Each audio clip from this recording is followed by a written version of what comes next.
Ain't nobody as cool as me. What's up, everybody? It's your girl TT.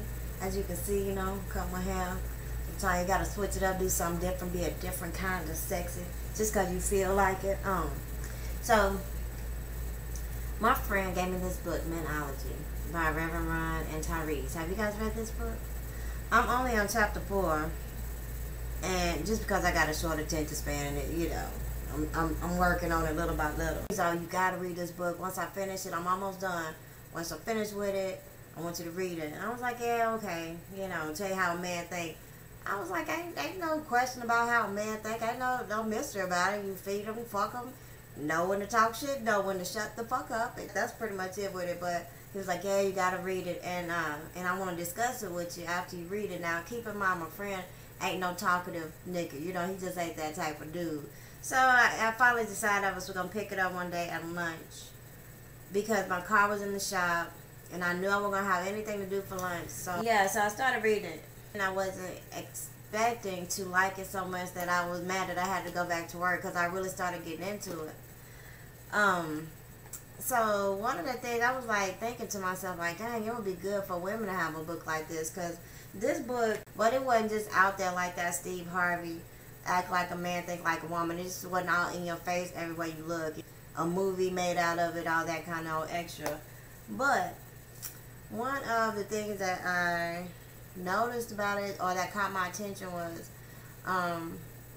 when it came to Tyrese, when he was first on there, and he started talking about two things that interested me, and that was bad sex versus good sex, and small penises. No, men who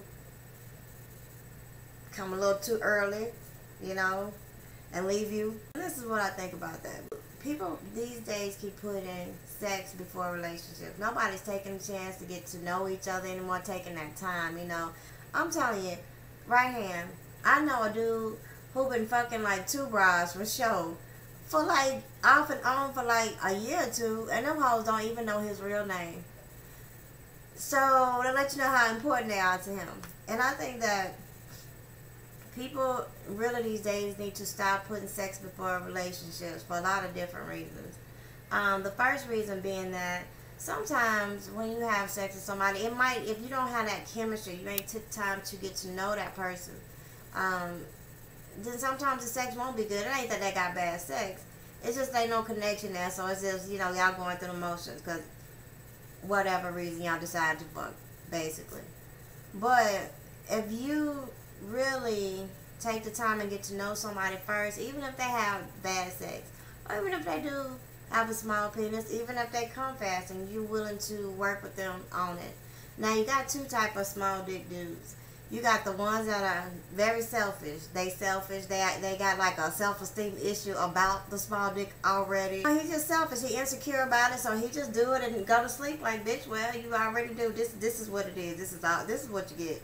So yeah, I got a little dick, and yeah, I can't last for like 22 seconds or 22.2 seconds. Maybe 1 good minute if you lucky, bitch. If I'm feeling good that night, maybe 1 minute. But they don't care about how you feel about it. That's one type of little dick nigga. Then you got the other type, you know, that you love so much for whatever other reason that you don't care that he got a little penis. He's willing to work with you and help you get off, you know, before he get off. Because you have to be comfortable enough with the person you're sleeping with to be able to have them kind of conversations about it. Like, this ain't good to me. Like, not quite. We can do this or we can do that to make bad sex into good sex. But if you sleep with somebody, you ain't comfortable enough to have them kind of conversations, then you really need to think about who you fucking and why are you trying it in the first place, because obviously it ain't quite what you need, you know what I mean? So yeah, I feel like if I ever fell in love with a little dick dude or a dude that came real fast, I wouldn't mind. There's other things you can do, you know. You can't be insecure about that, because I really do. I am a firm believer in size doesn't matter. It really does not matter to me, as long as you got a nigga that's willing to work with you. Just willing to work it out and work out the kinks and just make sure you get off. I mean, you can always buy toys. Let's think about the fact that most women get themselves off with their finger all the time. Just 1 finger. That's all it pretty much takes for you. You could do that 2 fingers, and that's pretty much the size of the average small penis. You got the tiny weeny itty bitties, but you know, that's, if a man were to think and really want to please you, he could do the same for you. You know, it's a different things you can do. You can get a strap on, you can get some toys, as long as he let you get off and help you out, and y'all whole both share the experience together, and then he just get in, do his little 2 pumps in the dump, and he done. So what? Y'all can still snuggle in together because y'all love each other, and because y'all both got off, and because that nigga wasn't selfish. So men with small penises, if you watch this, don't be insecure. Size does not matter. One of these days, if I can, I'll make y'all a video on exactly how to use your fingers to, you know, get your chick off. Because I'm telling you, lesbians do it every day, every fucking day. And they ain't even got no dick, but they can take your woman. Think about that. Size does not matter.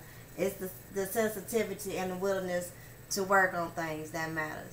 What do y'all think? Do y'all think size matters? Because, oh, and another thing, you got to think about too. You got dudes that got too big of penises that is too big for you, that ain't even your size, and shit ain't gonna fit. It really don't work, and it hurts you. You can't get no joy off that shit because it hurts so bad. So, you know, it's just some of them too. It's both different sides of the coin. Because I'd rather have a man with a smaller or a regular size penis that I care about than a nigga with a big huge dick that don't know what the fuck to do with it and really don't care about getting you off because he like, I got a big dick, and he take that shit for granted. Think you know, you want to be put in 15 different positions to get your legs smashed up around your neck and shit to where you can't breathe, but you fold it up and like really be trying to pound you and gut it. They think that's what the thing to do is because they learn from when they shit from watching porno videos. They ain't got no care about your body because they arrogant. Big dick niggas is usually arrogant. And then on the other coin, you got them that's really sensitive and sweet, and they just, you know, working like a feather. And that's usually the big dick ones you do fall in love with because they understand. Unless you that lucky nigga that got that porno chick, you know, with that big accommodating space. But, so, ladies, what do y'all think about the size issue? Would you rather have a person with a small dick that you love, that you was willing to work with you and you know, have some good sex with you, and y'all make it work even though he have a very small penis? Let's say the size about this small and he can only last like 2 seconds. Would you rather have that, or would you rather have a big dick nigga who really don't know what he's doing and tear your cooch off the frame? Does size matter to y'all? And as I was gonna say, so I'm gonna keep reading this, and I'll probably keep giving updates on what I think about the stuff that they're saying if I see anything else interesting. But oh yes, The Secrets of a Side Bitch series by Jessica N. Watkins. This is her. This shit, man, I'm telling you, after reading the Nor G-Spot series, I swore I was not going to get into no more series, because if you ever read those G-Spots, they were so good, they were so addictive. So I found myself just like hunting online just to find little pamphlets and books that was like this fucking big for $7.99, and there was a bunch of them. Like the story never ended, and then, you know, every now and then, right in the middle, you get a dud, but then you still be on that cliffhanger. I never wanted to do that again. I was like, fuck, I don't even know if this is worth it. And then now I don't know what none of those books are. That's what makes me so mad about it, because I spent a lot of money on that series. So then I ended up, I just saw this on Amazon, and I was like, oh, that looks interesting. And I'll be damned. The first book, I was like, damn it, a cliffhanger. So then I had to get 2. And since I was getting 2, I saw that 3 was the last one. And I was like, okay, well, I got to get 3 too. I effectively just eating them up, them other 2.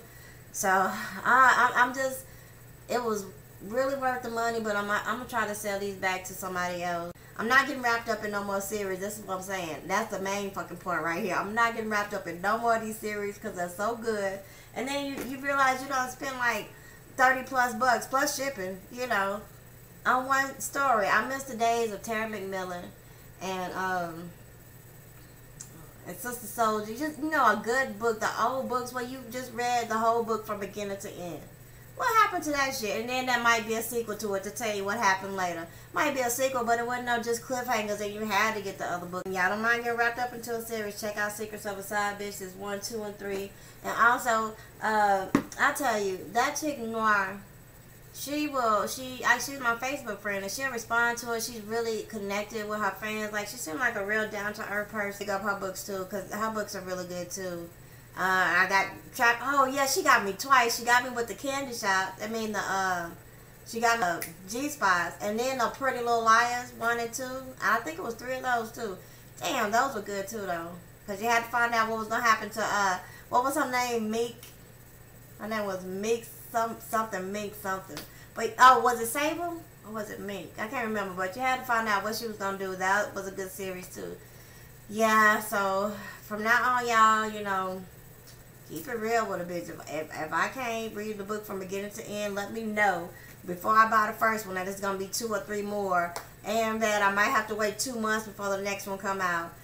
So I won't even bother to get all wrapped up and entangled and emotionally involved and invested in them shits. Just how to read them and buy them and shit. Because we don't have no black books where I live. We don't have no black bookstore. Like our black book section at our, we have Hastings. This is the equivalent of a lot of people's Barnes and Noble.